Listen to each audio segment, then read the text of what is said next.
Hello, it's Ben with the DIY Homefront, and today on the channel we're going to be talking about gas cans. I made a video a little while back and I had a lot of people watch it, and I had a lot of comments with good ideas, and people told me what they did to make gas cans work better for them. So I thought I would share everything that I found out from you, the YouTube viewers.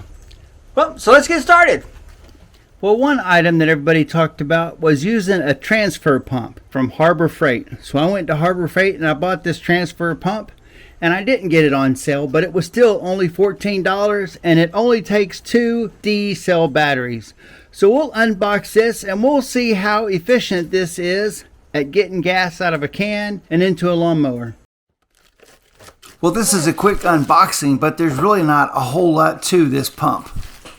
It says do not return to store if the label is removed, but I'm assuming we have to remove the label to get the gas out. What do you think? That's our little impeller down there. You got a little clip, and all you would end up doing is putting it in one gas can and putting your handle in the other, and it's just got a simple on-off knob. We want to load it up with some batteries. But once these batteries are in it, it's ready for use. Well, I don't have any merchandise for sale, but if you want to support my channel, give me a like or leave me a comment. One thing about newer gas cans is I can stick this into the old one easily, but I can't put this into the new one very well. And the reason why is because the older gas cans had larger openings and there was nothing in there. But the newer gas cans seem to have smaller openings, and I don't know, can you see the little white device in there? It's a filter or a screen. And that makes it hard to fill these gas cans up when you're at the pump, because it slows down the gas as it's going in. I think it's there, if I understand right, so that way when you're pouring this onto a fire or something, flames don't go back up in here and the whole gas can go up in smoke. I have taken these out on a couple of my gas cans, but not all of them, because I ended up tearing up the lip, and then I had a problem with the spout sitting there and it didn't seal. One thing that is difficult about the spout is it wants to be straight, and it's hard to get this into your gas can. So one viewer suggested taking some wire and wrapping it around the nozzle so it would stay in that curved shape and make it easier to pour. So I have some 14-2 electrical wire that you would use in your house, and I'm going to use that to wrap around that nozzle to keep its shape. I cut about a 1 foot length of the wire, and I'm going to use my knife and cut off the outer casing so I have each individual wire separate. So we've got a section of grounding wire.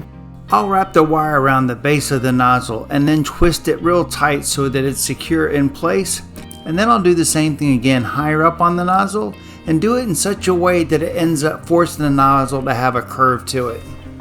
The next thing I'm supposed to do is leave it out in the sun, and when the plastic gets hot, it should retain that bend in the nozzle.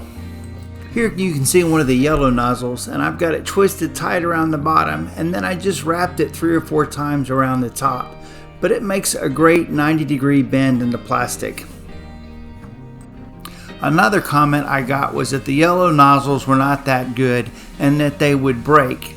And I think the problem with that is if you're going to store your gas cans out in the sun, you probably should not get the yellow nozzles. You should probably find the black nozzles, because that yellow plastic is a lot more sensitive to the UV light, and it's not going to hold up out in the sun for any length of time.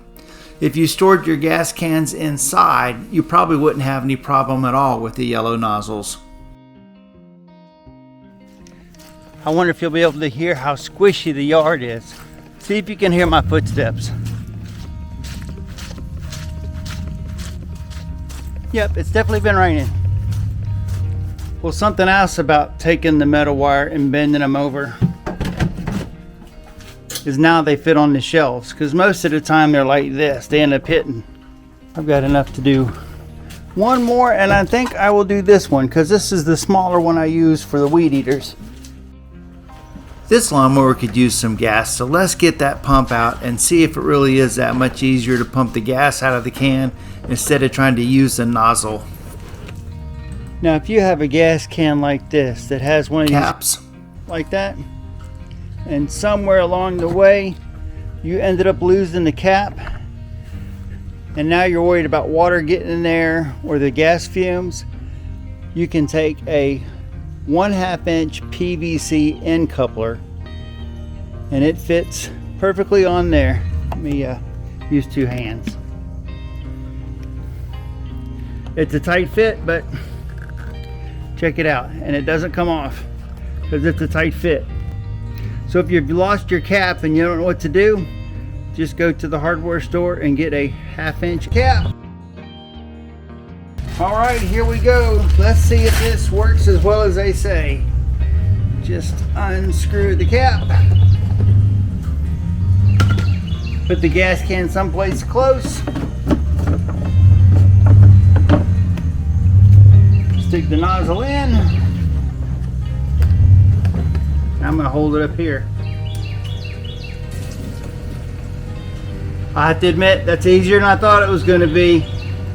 I mean, a lot easier than I thought it was gonna be. I chose this 5-gallon gas can because they can be heavy and awkward when you're trying to use them.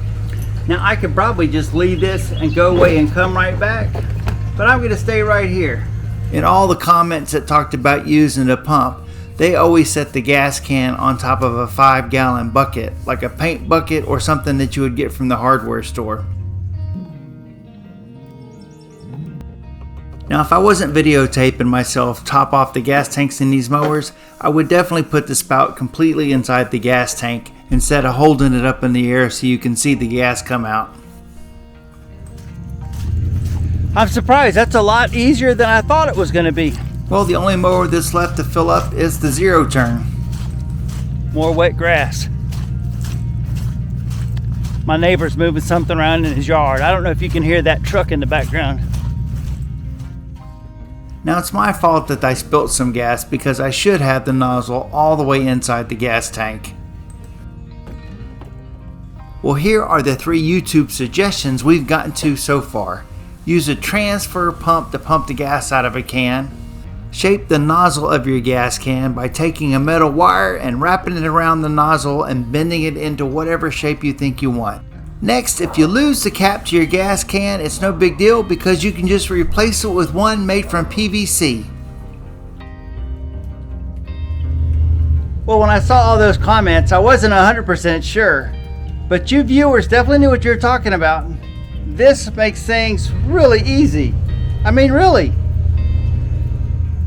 And if you're not trying to film stuff, you're not going to spill nearly as much as I do. This next YouTube hack is a way to make sure that you never lose that lid to the end of your nozzle on your gas can again. And all you're going to need for this trick is a little bit of string. The first thing you'll need is a drill bit that's the same diameter as the string you've got. The next thing we'll do is drill a hole through the cap, and then we can take our string and feed the string through the hole we just made. Well, this string is about 1 foot long, and I've already tied a knot on one end. And that's going to end up keeping this PVC cap from coming off. Next, I'm going to tie another knot very close to it, and that's going to do a really good job of keeping the string from sliding up and down that hole that we drilled in the cap. Well, these black nozzles have a clip that holds the lid in place, but that clip area also has a small hole. And I'm going to end up tying the other end of that string to that small hole. And now no matter what happens, I can never lose the cap because it's tied to the nozzle. There were quite a few comments about the plastic vents that come with that nozzle kit. And I was told that what I really needed was this metal kind right here. So let's go and install these metal vents, and then we'll see what they look like. It looks like the first thing to do is to remove that plastic vent that we just installed. If you're curious about these metal vents, I'll leave some information about them in the video description below the video. Well, this battery operated drill is brushless, and that means that the motor doesn't create the same kind of sparks that a non-brushless motor would do.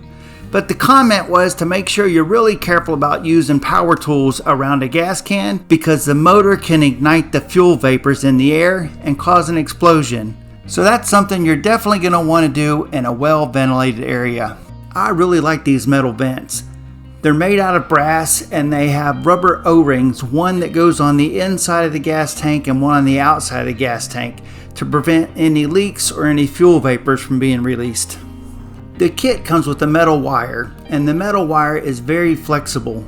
And what you end up doing is fishing that through the gas tank, and then once you've got the wire sticking out of the fuel nozzle, you attach the end that would be on the inside, and then you just pull the wire and it should end up feeding it through till the metal vent is sticking out of the hole you drilled. Then you put the rest of the pieces on for the vent, which is a rubber gasket, a metal washer,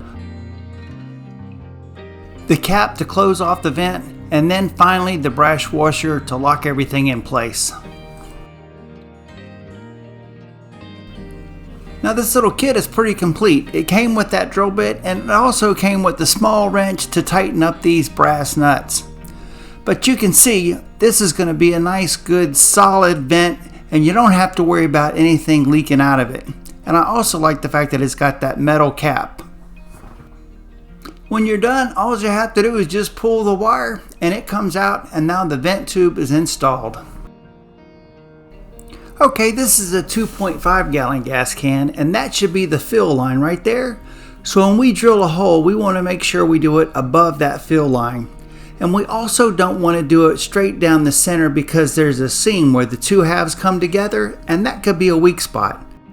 Once again, I'm going to grab that metal wire that's extremely bendable, and I'm going to bend it into a shape that I think is easy to get through this gas can.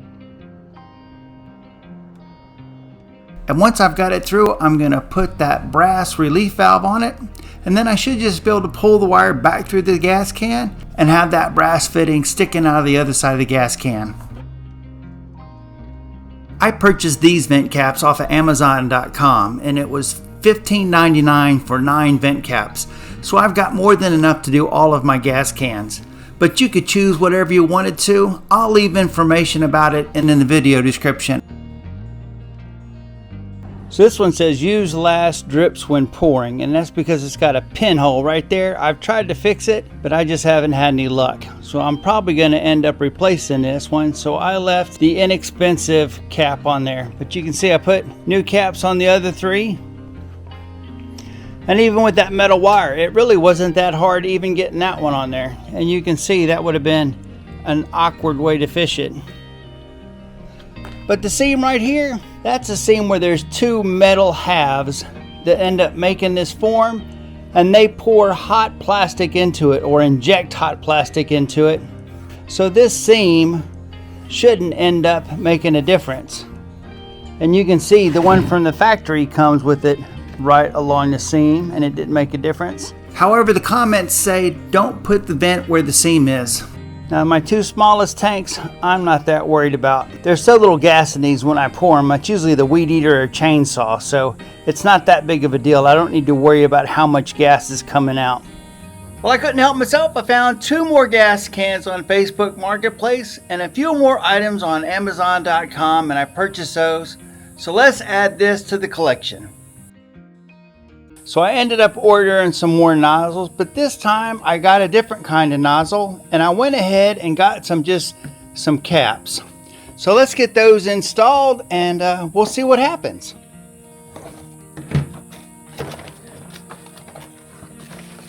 Well, this kit's a little bit different because it has these hard plastic black nozzles.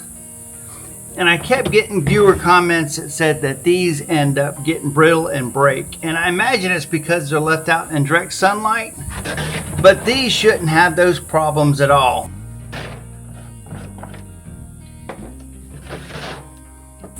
And they are just going to fit right on there. These also came with 2 different styles. One's really coarse and one's fine. And these have a flat spot on one side, so you put it in and you turn it, and that ends up locking it underneath that clip. And you also have a string. If you wanted to, you could put that on there to keep from losing it. Now, I've heard a lot of negative things about these particular ones because they're plastic and they leak, but I still have some metal ones, so I'm going to use the metal ones on mine. And these have a little rubber stretchy piece that have an actual groove in the center, and that groove is supposed to go around this, and it's supposed to help create a seal. And you can see the way it ends up coming. So it ends up sliding on like that. I don't know how I missed these the first time I was looking for spouts on Amazon, because I bought 5 of these for $18 and the yellow ones were 3 for $11. And all the feedback I've gotten from the yellow ones is that they're going to crack and break, but the black ones I know will last. So I've got 2 more cans that are perfect. Well, the last thing I wanted to show you guys that was recommended in the comments was to get rid of the nozzles altogether, especially if you're going to use that transfer pump, and just put a cap over the lid. Now these were 5 to a pack and it cost $10, and they also came in the color of red and yellow. And these are replacement caps, and they've got a nice rubber gasket in there. So if you don't want to have a cap on there, oh, you could do this, especially if you're using the fuel pump. Well, I've got a large heavy-duty Ziploc bag that some parts came in, and I'm going to put all these extra pieces into that Ziploc bag and store those out there by the gas can. So if I ever need anything, they're right there. Well, thanks to all of you guys and the comments you left on my video, I learned a lot about gas cans, and I think I tried to show every one of your ideas in this. Well, until the next time, like, subscribe, check out my playlist, and I'll see you in that next video.